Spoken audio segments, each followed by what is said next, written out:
இந்த பொங்கலுக்கு பூர்விகால Vivo mobile வாங்கி up to 7,000 rupees cashback பெறுங்க.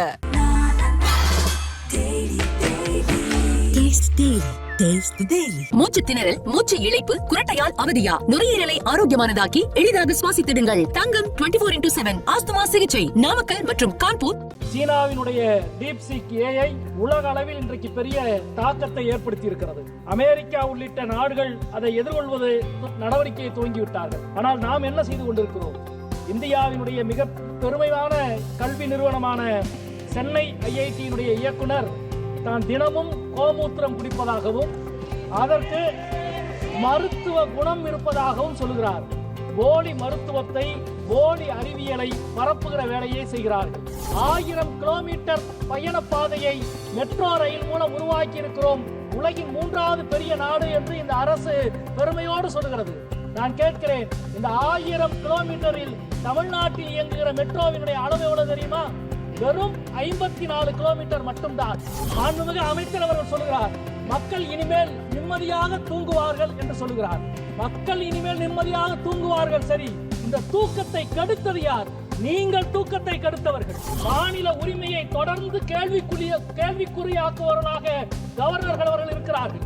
நீதிமன்றங்கள் எத்தனையோ முறை தலையிலே கொட்டினாலும் அவர்கள் மாறுவதாக இல்லை. அரசர்களின் ஆடையை அணிந்து கொண்டுவதால் மட்டுமே ஒருவர் அரசராகிவிட முடியாது.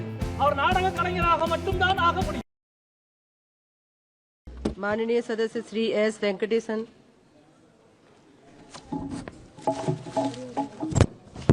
மாண்புமிகு அவைத்தலைவர் அவர்களே, உலக மக்கள் தொகையில் 20% மக்கள் தொகையை கொண்ட இந்தியா உலக வர்த்தகத்தில் 2% மட்டுமே தன் பங்காக கொண்டிருக்கிறது. சேவைத்துறையில் 4.6%, உலக சுற்றுலா பயணிகளின் வருகையில் 1.5% மட்டுமே நம்முடைய பங்காக இருக்கிறது. நம்முடைய இந்த பின்தங்கிய நிலைக்கு நாம் தான் காரணம். செயற்கை நுண்ணறிவு தொழில்நுட்பத்தில் சீனாவினுடைய டீப்சீக் ஏஐ உலக அளவில் இன்றைக்கு பெரிய தாக்கத்தை ஏற்படுத்தி இருக்கிறது. அமெரிக்கா உள்ளிட்ட நாடுகள் அதை எதிர்கொள்வது நடவடிக்கையை துவங்கிவிட்டார்கள். ஆனால் நாம் என்ன செய்து கொண்டிருக்கிறோம்? இந்தியாவினுடைய மிக பெருமையான கல்வி நிறுவனமான சென்னை ஐஐடியினுடைய இயக்குனர் தான் தினமும் கோமூத்திரம் குடிப்பதாகவும் அதற்கு மருத்துவ குணம் இருப்பதாகவும் சொல்கிறார். போலி மருத்துவத்தை, போலி அறிவியலை பரப்புகிற வேலையை செய்கிறார்கள். ஒன் நேஷன் ஒன் டாக்ஸ் என்று ஒரே தேசம் ஒரே வரி விதிப்பு கொள்கையை பற்றி பேசுகிறீர்கள். 1% மக்களிடம் 40% வருமானம் சென்று சேர்கிறது. அந்த 1% மக்களுக்கு போதுமான வரியை விதித்தால் மீதம் இருக்கிற 99% பேருக்கு வரி செலுத்த வேண்டிய அவசியமே இல்லை.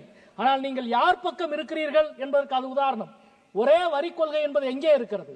ஒரு பாப்கனுக்கு 3 விதமான வரியை விதிக்கிறீர்கள். பொட்டணம் கட்டாத பாப்கனுக்கு 5% வரி, அட்டைப்பட்டியிலே இருக்கிற பாப்கனுக்கு 12% வரி, இனிப்பு தடவிய பாப்கனுக்கு 18% வரி. நண்பர்களே, இந்த அரசு மாண்புமிகு குடியரசுத் தலைவருடைய உரையிலே இருக்கிற விஷயம், இந்த அரசு தமிழ்நாட்டின் தேவையை மறுக்கிற அரசாக, தமிழ்நாட்டின் உரிமையை மறுக்கிற அரசாக, தமிழ்நாட்டின் பெருமையை மறுக்கிற அரசாக இருக்கிறது. 1000 கிலோமீட்டர் பயண பாதையை மெட்ரோ ரயில் மூலம் உருவாக்கி இருக்கிறோம்.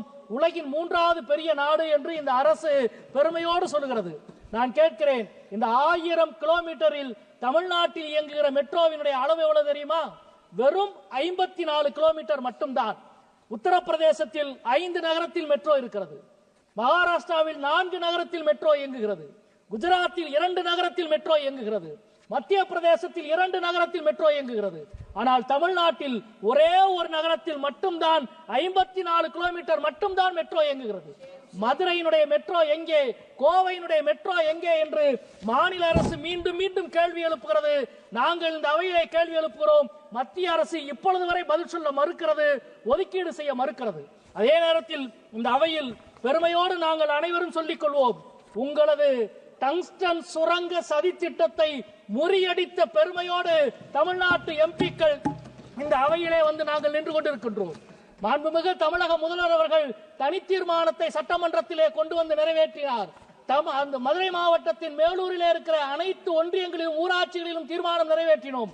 ஆனாலும் ஒன்றிய அமைச்சர் டங்ஸ்டன் சுரங்க திட்டத்தை கைவிட மாட்டோம் என்று ஒரு முறை இருமுறை அல்ல 3 முறை அறிக்கை விட்டார். ஆனாலும் நாங்கள் தளரவில்லை. விடாப்பிடியான போராட்டத்தை 77 நாட்கள் நடத்தியதால் இன்றைக்கு வெற்றியோடு நாங்கள் வந்திருக்கிறோம். இந்த வெற்றிக்கு பிறகு மாண்புமிகு அமைச்சர் அவர்கள் சொல்லுகிறார், மக்கள் இனிமேல் நிம்மதியாக தூங்குவார்கள் என்று சொல்லுகிறார். மக்கள் இனிமேல் நிம்மதியாக தூங்குவார்கள். சரி, இந்த தூக்கத்தை கெடுத்தது யார்? நீங்கள் தூக்கத்தை கெடுத்தவர்கள். மக்கள் மகிழ்ச்சியோடு இருப்பார்கள் என்று டங்ஸ்டன் திட்டத்தை ரத்து செய்துவிட்டு அமைச்சர் சொல்லுகிறார். அது எங்களுக்கு தெரியும், மக்கள் மகிழ்ச்சியோடு இருப்பார்கள் என்று. ஆனால் இந்த துயரத்தை கொடுத்தது யார்? நீங்கள் கொடுத்தீர்கள். எனவே தான் மக்கள் விடாப்பிடியான போராட்டத்தை நடத்தி இன்றைக்கு டங்ஸ்டன் சுரங்க திட்டத்தை ரத்து செய்ய வைத்திருக்கிறார்கள். ஆனால் இன்றைக்கு மாண்புமிகு ஜனாதிபதி உரையிலே என்ன சொல்கிறீர்கள்?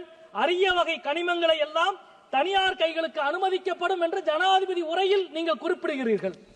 ஒரு இரையை பறித்துவிட்டு பெரும் விருந்தே நாங்கள் கொடுக்கிறோம் என்று இன்றைக்கு தனியார் நிறுவனங்களுக்கு நீங்கள் கொடுக்கிறீர்கள்.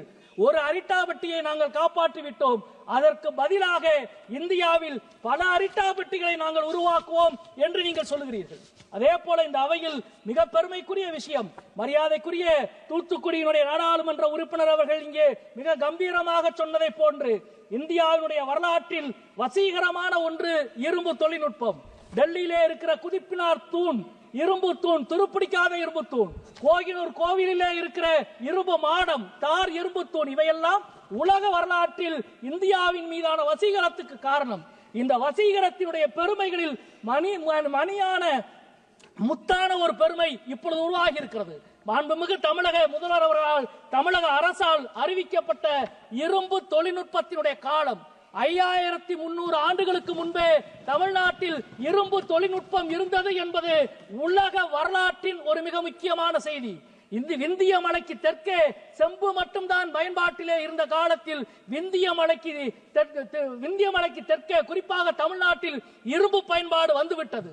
இயற்கையை பகுத்தறிவு கொண்டு அணுகி தங்களது வாழ்க்கையும் வளத்தையும் உருவாக்கிய ஒரு அறிவு சமூகமாக தமிழ்நாட்டினுடைய அறிவு மரபு இருந்திருக்கிறது என்பது மிக முக்கியமானது.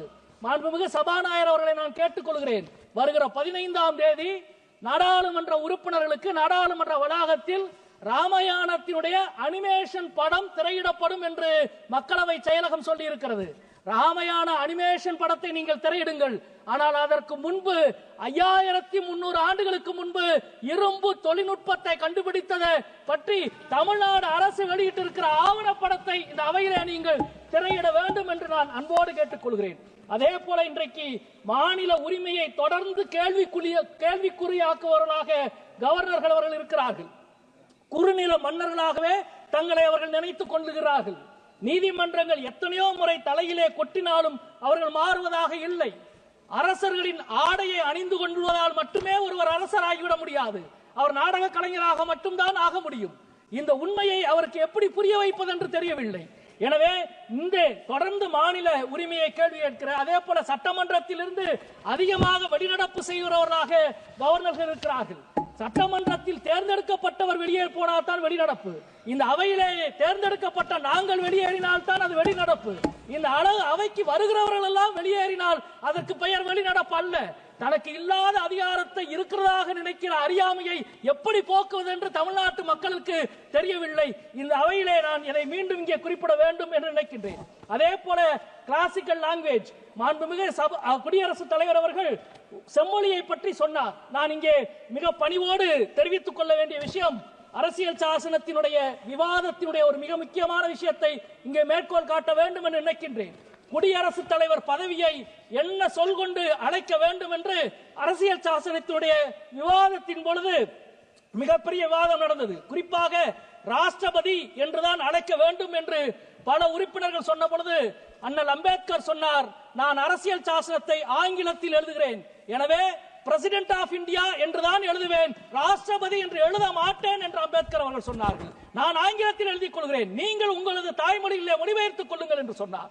ஆனால் இன்றைக்கு அரசியல் சாசனத்தினுடைய 75வது ஆண்டை கூட்டு நாடாளுமன்றத்தில் 2 அவைகளும் இருக்கிற நாடாளுமன்றத்தினுடைய அவையில் மாண்புமிகு குடியரசுத் தலைவர் அவர்கள் அரசியல் சாசனத்தினுடைய முகப்புரையை படிக்கிற பொழுது நீங்கள் ஆங்கிலத்தில் படிக்கப் போகிறீர்கள் என்று நாங்கள் எல்லாம் காத்திருந்தோம். குடியரசுத் தலைவர் அவர்கள் ஹிந்தியிலே இந்த நாட்டினுடைய அரசியல் சாசனத்தின் முகப்புரையை வாசித்தார். ஹிந்தி தெரியாத பெரும்பான்மையான நாடாளுமன்ற உறுப்பினர்கள் அப்படியே திகைத்து போய் நின்றோம். இது இந்தியாவுடைய ஜனநாயகத்துக்கு விடுக்கப்பட்டிருக்கிற சவால். ஒரு மொழியின் ஆதிக்கத்தின் கீழ் இந்த அரங்கத்தை நீங்கள் கொண்டு வர நினைத்தால் இந்தியாவின் பெரும்பான்மையான இந்திய மொழிகளினுடைய பிரதிநிதிகள் அதை ஒருபோதும் அனுமதிக்க மாட்டார்கள் என்பதை தெரிவித்துக் கொள்கின்றேன். நன்றி, வணக்கம். இந்த பொங்கலுக்கு பூர்விகால விவோ மொபைல் வாங்கி up to 7,000 rupees கேஷ்பேக் பெறுங்க.